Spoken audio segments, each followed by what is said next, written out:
This week on Whiskey Movie Club, we're talking Ad Astra and drinking the Pogues Irish Whiskey.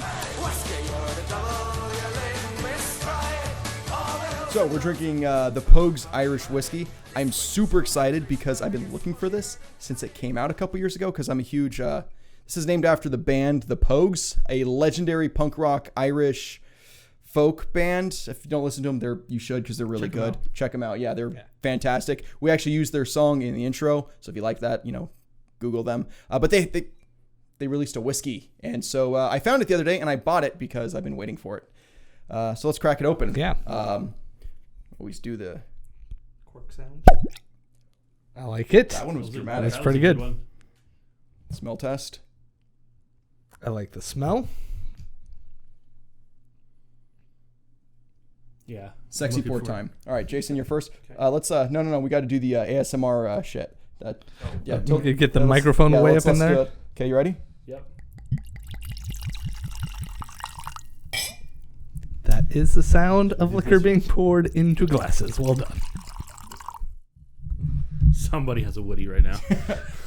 How'd you know? Is it you? I'm glad we have a table over me. All right. My mom watches this show. Actually, I don't know if that's true or not.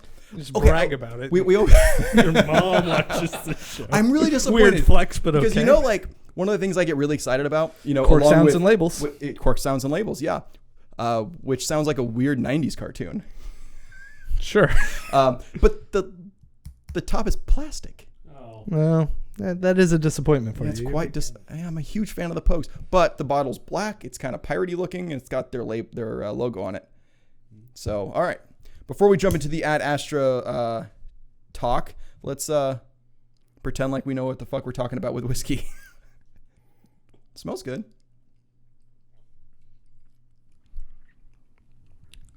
It's smooth. Doesn't have a real alcohol bite to it. I feel like this could be real dangerous.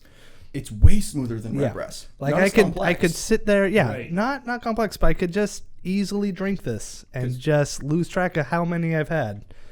Holy shit. Yeah.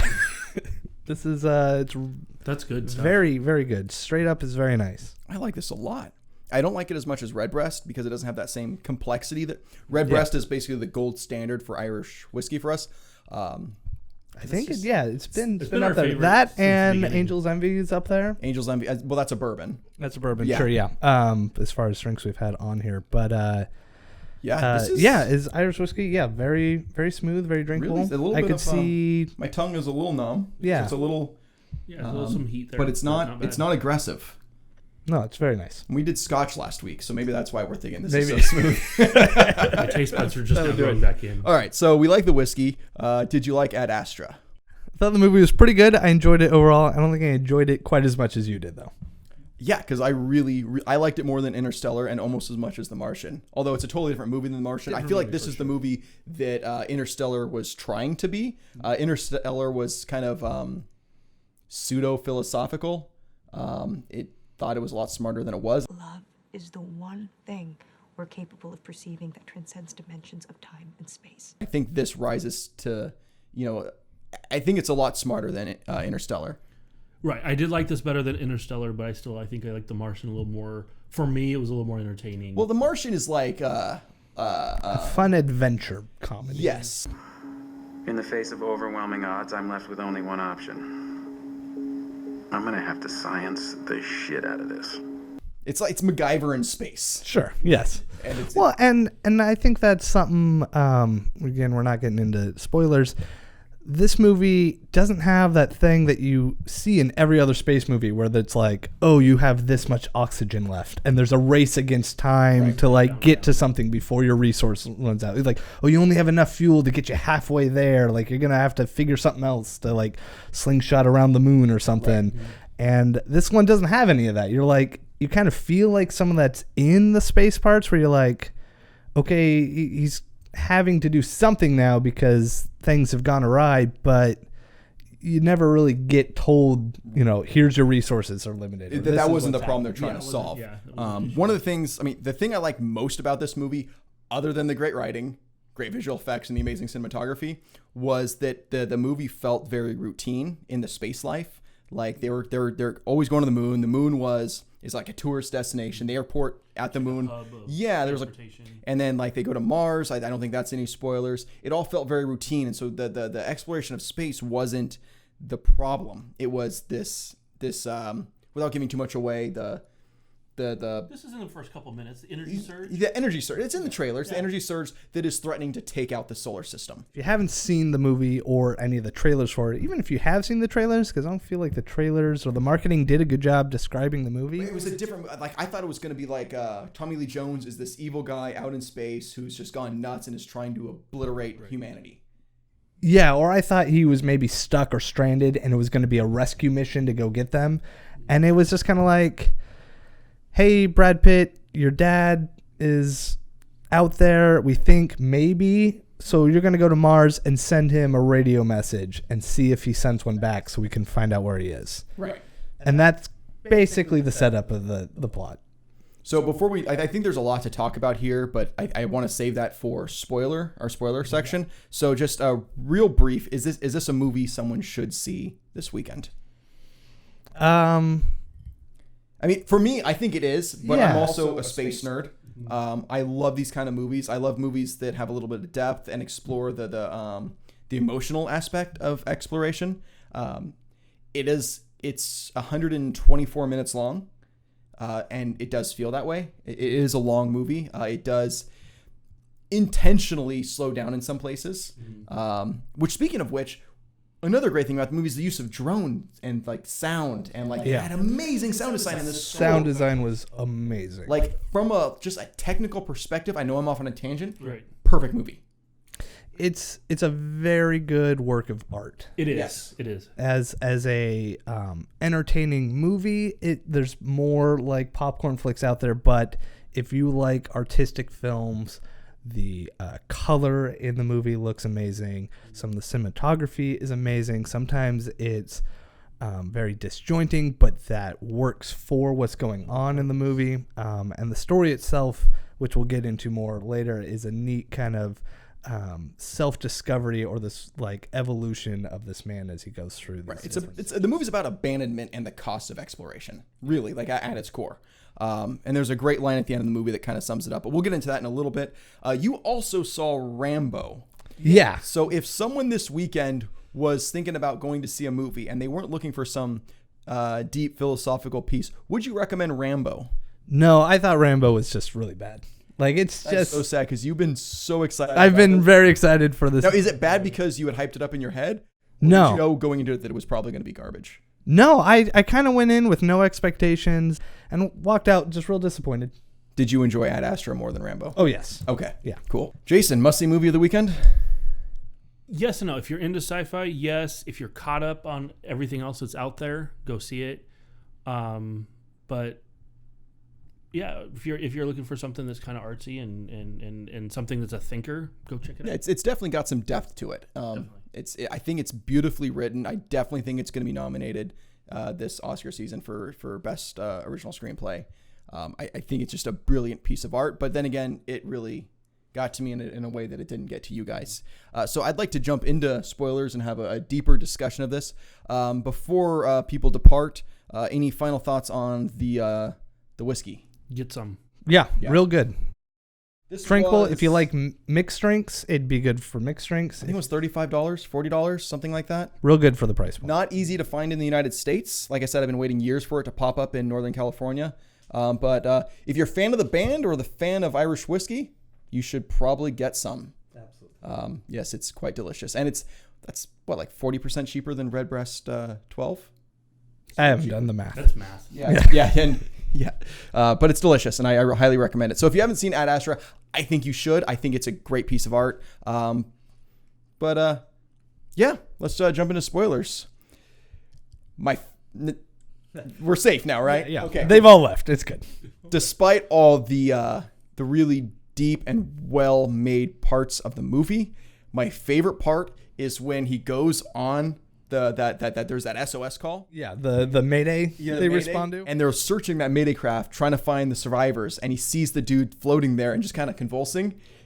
And then the fucking monkey pops out. Yeah. Didn't see that coming at all. Did you call that? No. Was it in the trailer? Not at all. None of that was in the trailer. It's a weird tangent from the plot, and it's there solely to be like, well, the captain's dead now. I guess this guy's going to have to be in charge. He was trying to fix his face mask with duct tape. Yeah. Go out in the vacuum of space with duct tape on your helmet. But they also did that in like The Martian or something else. There's like duct tape like thing. works for on the clothing part, but not on the glass part. What else are you going to do? Leave I was going to say they 100% did that in The Martian. Yeah, that's like true. his visor's cracked, and he's just like, I'll just. And it doesn't have to it. hold up for a long time. It's just for him to get from point A to point B. But yeah, the monkey, Space monkeys. the space monkey. monkeys. Like, Shoot the guy's face off. and he had a nub for a hand. Gone. I mean, yeah, I guess nub hand. if it's a nub, then you no longer have a hand. Yeah, but definitely was missing some fingers. He got mangled. Fucked up, I think is the proper way to say it. But the way he took care of the monkey was even more badass. Yeah, it was pretty Just cool. depressurized the thing and then turned to strawberry jam all over the window. Jammed. Raspberry. You know, aside from the ridiculous, awesome space monkey. Ridiculous, awesome space pirates. Oh God, yes. I walked out of the movie theater and some random people asked me what I thought of it, and I told them I could have been fine if the whole movie was just them on the moon dealing with space pirates and corporations like overreaching and turning the moon into like an attraction, and this weird like arms race like for different moon rocks or whatever based upon these weird borderless like Wild West. I would zone. watch that. That's I'd a be. separate movie. That's a totally different movie. I want that movie. I think you should write Make that movie. me my space western on the moon. Would you include the rabid space monkey? Oh, absolutely. It's the sidekick. He's the sheriff. You know, speaking of animals, I love that when he goes to Mars that there's a German Shepherd there. Yes. I loved that. And you mentioned this earlier. One of the cool things about the movie is each environment had its own color tones, its own absolutely color palette. It felt like almost a completely different movie. You could section out when he's on Earth, when he's in space in the spaceships, when he's on the Mars, when he's on the moon. Like they all have these very different tonal shifts to it that like kind of have hard cuts in between them. Well, but it plays really well into where the unique. story's at. Oh, absolutely. The production design on this is so good, and that kind of goes back into this being a very technically proficient movie. Like, did you guys notice Neptune? That it was fucking ghostly. Like it was so terrifying. Like it was spooky and weird and like. It plays into that unknown. Yeah, and then I loved when he goes on towards the end when he's going into the Lima spacecraft. And as soon as he walks in, you know, there's the bodies, and it's really tense. You're like, when is crazy Tommy Lee Jones, yes, Ron Jones. when he's gonna pop out? And he turns and looks, and there's an old National Geographic taped to the wall, and it's from their mission, and it says, what is it? I actually wrote it down. Something about like, is there life out there? No, it's a little more vague than that. It says, Are we alone? Yeah, it's something like that.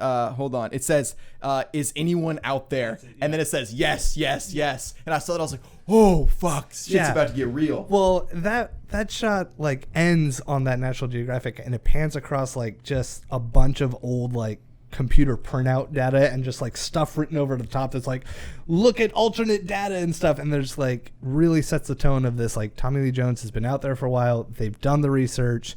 And, you know, spoilers that they didn't find any intelligent life, and he just refuses to accept it. So he's just like... To his credit, though, they're at Neptune. But the whole idea was that Neptune was so far out past the sun, like the sun wasn't going to interfere with their instruments, and they could go survey any system out past ours. And they could use instruments to, like, scan out past our own solar system to find anywhere, like, out into deep space.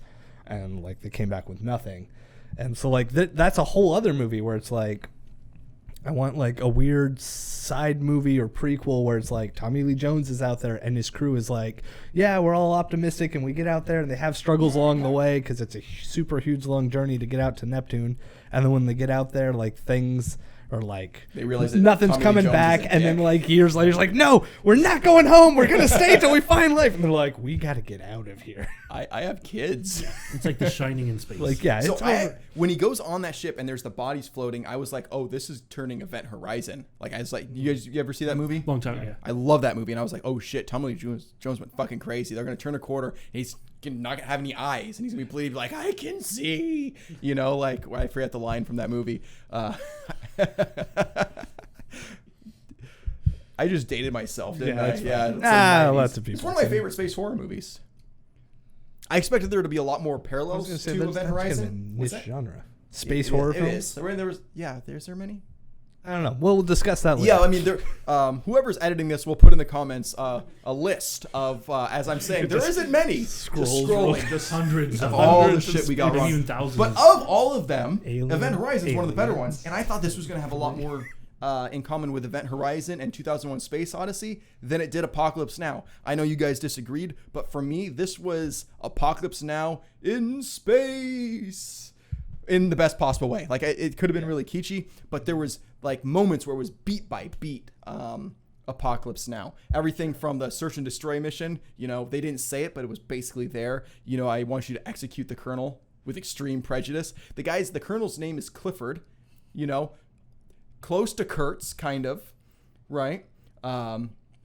When they're going through the dossier, it was very similar. The voiceover is very reminiscent of The voiceovers. the little there. stopovers, like they had in Apocalypse. This was You're selling me more and more on it. until you get to the end. Like, you don't have the moment in the end where, you know, Willard, right, approaches Kurtz.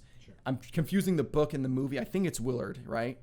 Anyway, we'll comment in below and correct my nonsense. But like, he doesn't hack up Clifford with a machete at the end of the movie. He's actually quite distraught when Clifford, you know, he says he powers the jetpack, shoots them both off it and towards Neptune, and you know, Which, on that note, my brain was like, are they not both clipped on? Like, couldn't he have just been like,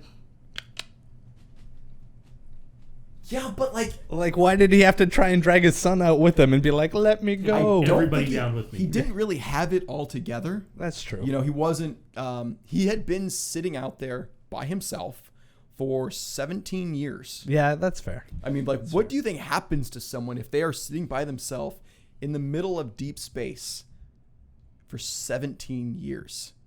I don't know. That was a neat thing, though, when Brad Pitt's character, Roy, is traveling alone for the For the for like 2.5 73 months. days, Yeah, yeah. for it's like almost 3 months to get out to the I was going to call it the Lazarus Project. It's the Lima Project. The Lima As Project. in the capital of Peru. Yeah, the Lima Wait, Project. That's the capital of Peru, right? You're the educated person. Oh. My uncle's from Peru. Oh, well, there you go. So he's heading out the Lima Project, and they're like, there's a lot of the movie throughout has a lot of internal like monologue of his It's all internal voiceover, thoughts. It's which a I lot of normally hate. voiceover. This one, I started off being like, okay, whatever. Then I hated it. By the end, I liked it because the movie is about him like self-internalizing the events of his life Absolutely.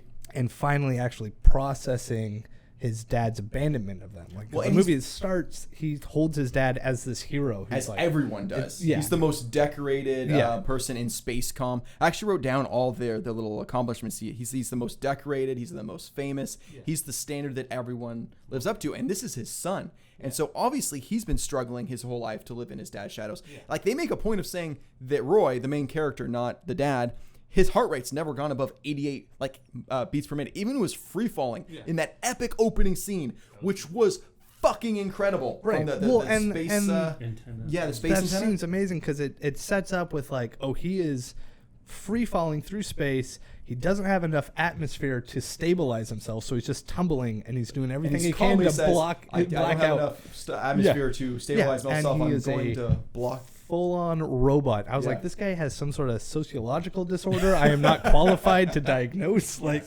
there's something where he's just like, yeah, I don't process emotion or whatever. And then, like, as the movie progresses, you find out he's just suppressed that. He's compartmentalized it.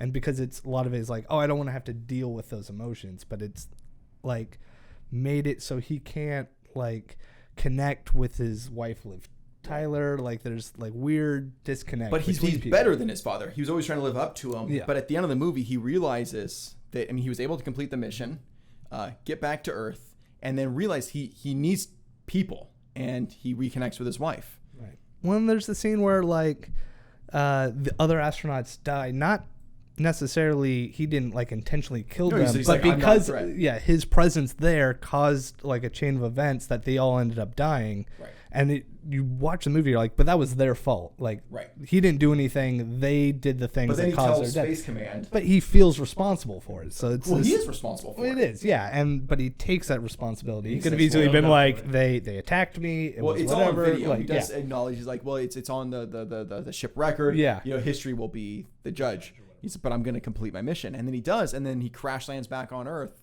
and people rescue him out, and it's like nothing ever happened. Like, I think they just kind of Space Comm, I think, is pretty good at just brushing bad shit under the rug. They did mention a little bit of like their PR, like they knew about Tommy Lee Jones like going crazy and like killing members of his crew to like keep the mission going or whatever. And they like just like, no, don't tell anyone that he's a hero. He died in space or something, like, because they're protecting their brand, which says a lot about like companies and public image versus like the truth and exploration or whatever. You know, this movie felt so real. Like, at no point did I be like, oh, that's bullshit science. And I'm usually pretty good at spotting that. Like, this felt like 100 years in the future. They don't say when this is, but this very well could be where we are in, Starts off in the near future. In the near future, like, right. Not that far from now or It was something. grounded in some sort of real life. It was Absolutely. plausible. There was no technology there that I was like, that's a leap. I don't buy that. Like with Interstellar, there was, and I loved Interstellar, but there was parts where I was like, yeah, you guys kind of, The robot things. yeah, you're taking a bit of liberty on this one. Sure. But this just felt so real, and I know this is a cliche, mainly due to Star Wars, but this is a universe that felt so lived in and so just, there was a texture there that was just so there. Yeah. My lack of adjectives is showing my lack of education. It was there. It was there. It was just But there, it was man. very grounded. Yeah. Yeah, I loved this movie so much, and I think you guys should go see it a few more times, because I think the more you watch it, the more you're really gonna love it. Yeah. I think I'm going to be able to appreciate it as a work of art a lot of times. It may not be something I throw on when it's like I'm not going to be paying attention to the screen, or like something I just want on for like noise, or like something to for fun. I would have it on just on silent because it is so beautiful. I think this is inarguably one of the best looking movies, both cinematography and production design wise. I think that the sound of the movie was fantastic, both the score and the sound design. Technically, this is a near perfect movie. I mean, I would say, technical yeah, side, I would, okay. yeah. script aside, I think it's a really strong script. I think you guys said you thought it lagged a little bit, right? A little bit. I think I would have enjoyed the story as a book, like reading it. I think I would have really enjoyed reading this story. As a movie, I think you're spot on with it being a fantastic piece of art. Like, it's visually, the sound design's really good, cinematography's good, editing's good. I think some of the story just as a movie didn't quite hook me as well. Sure. Well, I mean, all the reviewers are basically saying, well, it's a meditation on, space travel. Sure, yes, it is that. It is a kind of a philosophical take on the cost of space travel. Yeah. But I also, maybe it's because I'm a space nerd. I think it's also a fun movie. Yeah. So,